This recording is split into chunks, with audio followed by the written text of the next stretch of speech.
Repakol, kung bago ka lang dito sa channel ko, ako nga pala si Kuya Totoy. Nagbabasa ako ng mga horror stories at mga dark histories dito sa aking channel. Kung gusto mo ng mga ganong content, don't forget to subscribe at i-click mo na ang notification bell para updated ka every time na mag-a-upload ako. Simulan na natin ang kwentuhan ngayong araw. Serye FM.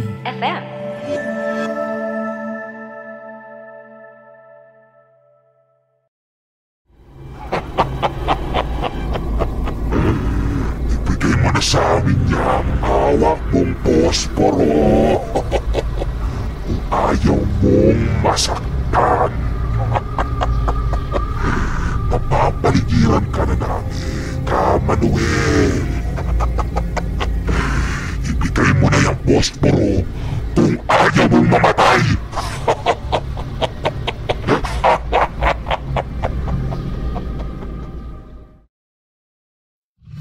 Sa pagsabit ng gabi at pagbigkit ng iyong mga mata, lagi mong itatanong, ligtas ka ba?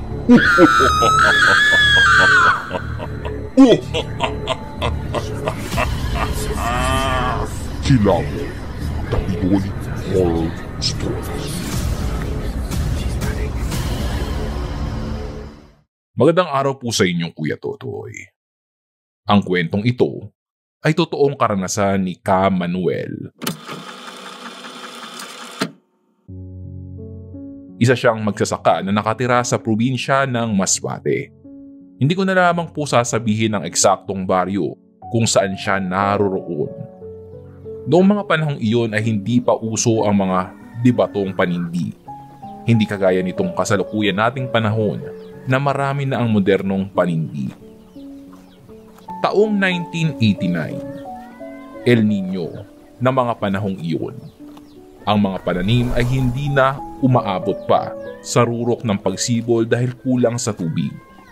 Naghirap ang mga tao sa baryo nila Ka-Manuel. Ang iilan ay nagiging animoy mababangis na lobo dahil sa gutom kaya nakakagawa ng mga bagay na hindi katanggap-tanggap sa lipunan. Pero si Ka-Manuel at 10 ng kanyang mga kasamahan ay nananatili sa iniingatang dignidad. Kilala kasi siyang gumagawa ng mga posporo. Bukod kasi sa pagsasaka, ay natutunan niya itong gawin sa pamamagitan ng mga Tsino na nakapunta sa lugar nila. Ang mga ito ang nagturo sa kanya para gumawa ng produksyon ng posporo. Hanggang sa natigil nga ito dahil ninais niyang protektahan ang bukirin nila sa mga masasamang loob. Ang sinasabi niya noon ay ang mga tao raw ay sadyang gahaman sa kapangyarihan. Dahil sa taglay na epekto ng tagutom ay pinag-aaralan ng iilang mga tao ang itim na mahika. Ang ilan ay nagpasako sa mga hindi nila kauring tao. Marami ang nakatirang pamilya sa baryo nila ang hinihinalang aswang. Isang gabi noon ay inabutan ng takipsilim sina Ka-Manuel at mga kasamahan niya sa pagbabakod ng lupain. May mga kakatuwang pangyayari ang hindi nila inaasahan. Bagamat hindi sila natatakot, ay nabanaag niya ang sindak sa mga kasamahan nang biglang lumitaw ang isang kabao sa harapan nila. Nakalutang iyon na animoy may sariling buhay. Ka-Manuel! Ka-Manuel! May kabaong po dito! Halika po kayo! May kabaong nakalutang! Sigaw ng isa niyang kasamahan habang itinuturo ito. Dali-dali nilang nilabas ang matatalim nilang mga itak upang sagupain iyon. Subalit pinigilan sila ni Ka-Manuel dahil ang anumang bagay na matatalim ay hindi uubra sa babalang iyon. Ano pong ibig sabihin nito, Ka-Manuel? Bakit po nakalutang yung kabaong? Ano pong nangyayari dito?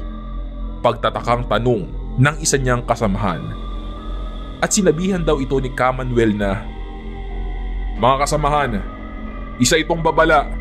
May mamamatay sa atin. Hindi man sa hanay natin, kundi isa sa mga kapamilya natin. Kaya tatagan nyo ang loob nyo. Pagkawika raw ni Kamanuel na mga oras na iyon, ay bigla na lang nawala ang kabao at napalitan ito ng puno ng saging na lumapat sa lupa. Mas ikinasindak ng mga kasamahan ni Kamanuel ang babalang iyon dahil maaaring ang kamatayan ay hindi kailanman mapipigilan. Subalit kung may paraan ay kanilang susubukan. Lumipas ang 2 araw ay namatay ang anak ng kanyang kasamahan. Naghinagpi sila dahil wala pang kamuwang-muwang ang paslit. Nagpulong sila sa maliit na unit na itinayo ni Kamanuel upang solusyonan ang mga babala at pangitain. Kaya nakabuo sila ng isang desisyon na magpunta sa bantog na babaylan noon. Pero ayon kay Kamanuel ay alam niyang hindi sila basta-basta makakaapak sa nasasakupang lupain ng babaylan. Isa lang namang ordinaryong tao ito. Nakagaya nila ngunit marami ang nalalamang orasyon, sumpa at mahika. Hindi raw ito nakikipagkaibigan kahit na kanino, maliban na lamang kung maganda talaga ang intensyon mo sa kanya. Maagang naganda sina Kamanuel at 2 pa niyang kasamahan. Siyempre hindi raw sila basta lang naghanda, kundi napaghandaan nila ang kamatayan. Sa pagtapak pa lang nila sa lupain ng babaylan, ay may sumalubong na agad sa kanilang malalaking aso na may talikala sa mga liig.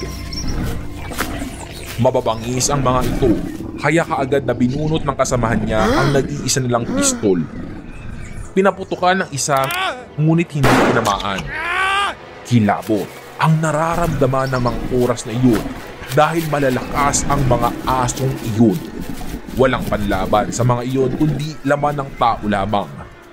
Ayon kay Kamanuel, ay nakagawa siya ng isang masakit na desisyon upang malampasan lamang ang mga asong iyon. Tinaga niya ang isa sa mga kasamahan niya upang ipain sa mga aso.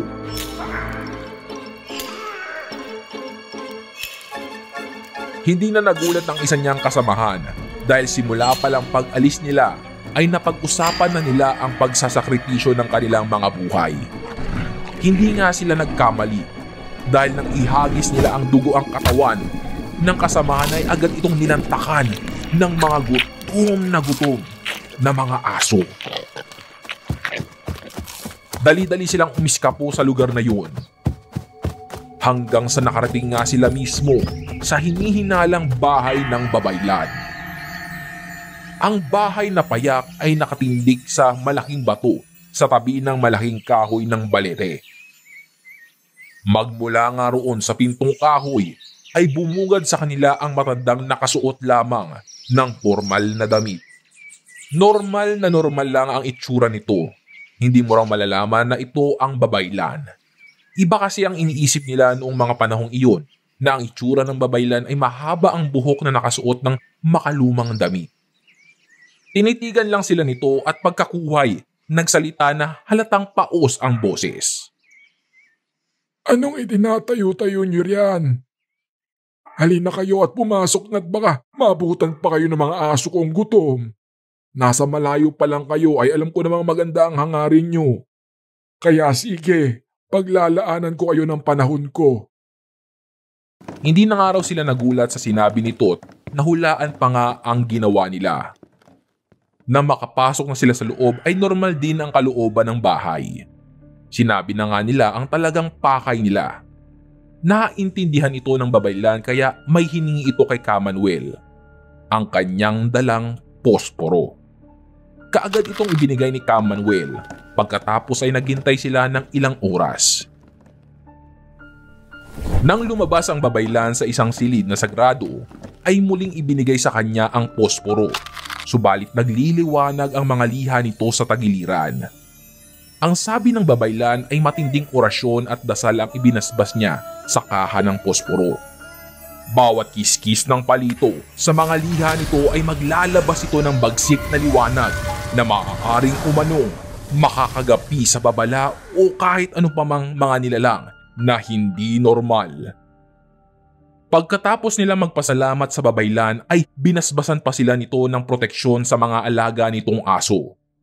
Tinatahak na nila ang daan pabalik sa kanila, ngunit nauulinganan ni Ka-Manuel ang mga pumapagaspas sa himpapawid. Hindi ito mga ibon, kundi mga aswang. Inalerto niya ang mga kasamahan upang maging handa sa nakasunod na nilalang sa itaas. Hanggang sa may naaninag silang mga aninong nagkukumpulan sa madilim na bahagi ng kagubatan na hindi natatamaan ng sinag ng buwan. Papalapit ito sa kanila kaya kaagad na binunot ang itak. Nagimbal na nga ang araw nila ng mga oras na iyon sapagkat ang nilalang na iyon ay aswang.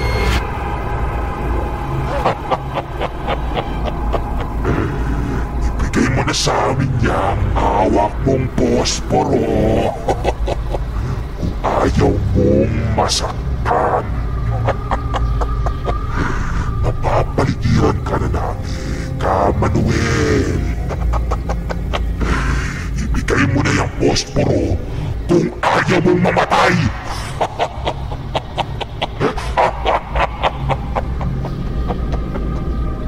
Pagbabanta ng nilalang. Ka-Manuel, papatayin na tayo, Ka-Manuel. Anong gagawin natin? Madami silang dadalawa lang tayo, Ka-Manuel. Anong gagawin natin?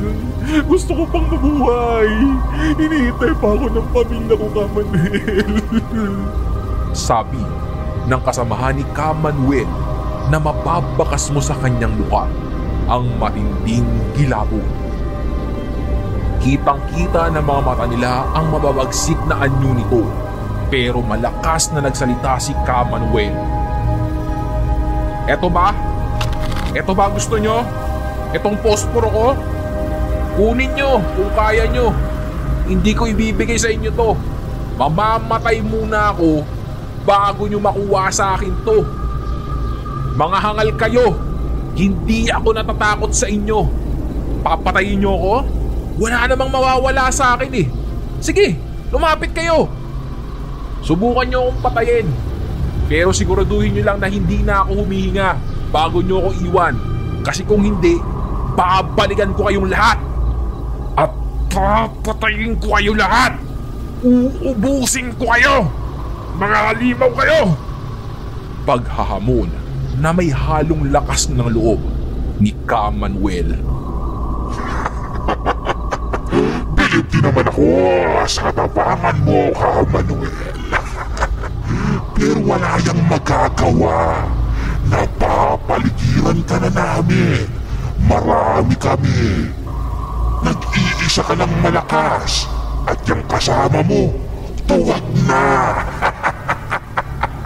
Tingin mo, matatalo mo kaming lahat. Mga kasamaan, patayin sila!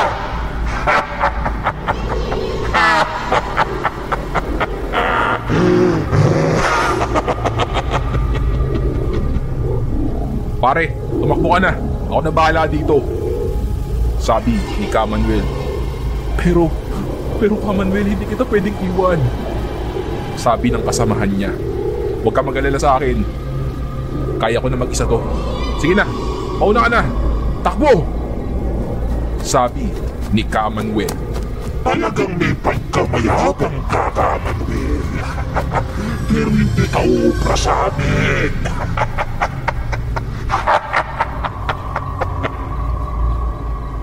Maya-maya ay ginamit na ni Ka-Manuel ang posporong may agimat na binasbasan ng babaylan. Pagkakuhay, kumuha siya ng 4 na palito at mabilis na ikiniskis sa nagliliwanag nitong liha. Pagkasindingan ng mga palito,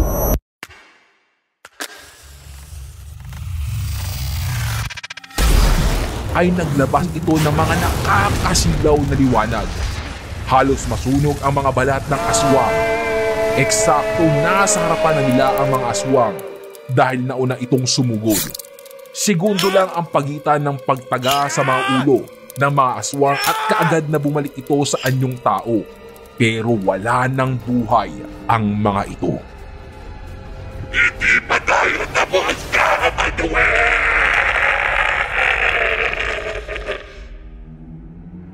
Nalagpasan nila ang mga aswang, subalit ang kasamahan ni Kamanuel ay nanghihina na dahil sa mga matutulis na kamay na bumaon sa dibdib nito habang nakikipagbunong sa mga aswang. Papasikat na ang araw na mga oras na iyon. Kamanuel, maraming salamat sa iyo. Nung mga panahong walang tumindig at pumotekta sa ating baryo, tumindig kayo para protektahan kami.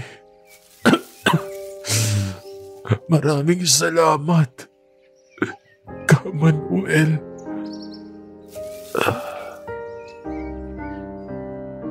Hanggang sa nawala na ng hininga ang kasamahan niya. Maraming salamat, Pedro.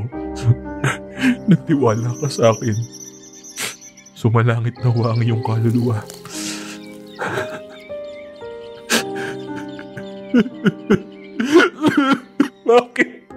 Bakit kailangan marami pang buhay ang masawi?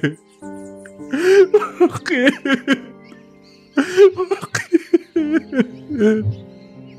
Simula ngayon, ipinapangako ko na poprotektahan ko ang lugar na to. Wala nang mamamatay ulit. Ipagtatanggol ko kayo. Wala na makakaapi sa ating mga tao. Wala na ulit mamamatay. Pinapangako ko yan sa inyo. Nakauwi ng matiwasay si Kamanuel na dala-dala ang bangkay ng kasamahan. Ikinwento niya ang mga nangyari sa daan, pero kahit papaano ay natutuwa ang mga kabaryo nila dahil sa magandang idinulot ng pagpunta nila sa lupain ng Babaylan. Ang mga sumunod na pagpapakita ng kabaong ay hindi na agad ito umubra dahil iyon sa agimat ng posporo.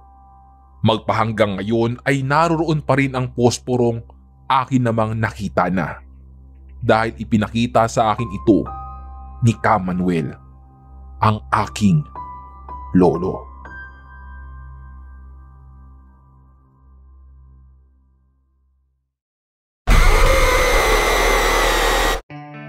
Nagustuhan mo ba ang kwento natin ngayon sa Kilabot Pinoy Horror Stories? Like and subscribe na sa aming YouTube channel. Give us 5 stars rating. Kung may sarili kang nakakatakot na kwento, ipadala ito sa aming Facebook page o sa kilabotstories2021@gmail.com. Huwag kalimutang i-click ang follow button at notification bell sa Spotify para sa updates sa bagong episodes. Hanggang sa susunod na kwentuhan, mga repakol! Paalam!